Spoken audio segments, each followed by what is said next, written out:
তাও পুত্রের বর্তমান বয়সের সমষ্টি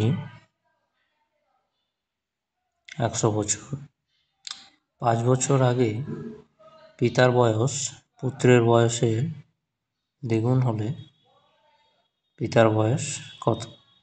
এই ধরনের অঙ্ক আমরা কিভাবে সমাধান করব তা দেখে নেওয়া যাক। প্রথমে আমরা মনে করতে পারি 5 বছর আগে পুত্রের বয়স ছিল 21 বছর। তাহলে 5 বছর আগে পিতার বয়স হবে 2x বছর, যেহেতু দ্বিগুণ বলেছে, এবং 5 বছর আগে তাদের বয়সের সমষ্টি ছিল 100 - 10 = 90 বছর। তাহলে এখন আমরা শর্তানুসারে লিখতে পারি x + 2x = 90 বছর। এটাকে সমাধান করলে আমরা পাই 3x = 90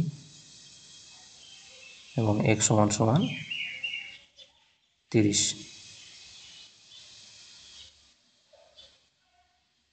তাহলে আমরা এখন লিখতে পারি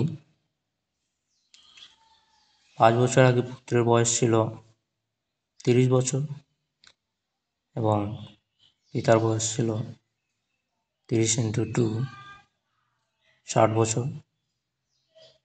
তাহলে বর্তমানে পিতার বয়স হবে 5 বছর বেশি, তার মানে 60 + 2 60 + 5 = 65 বছর।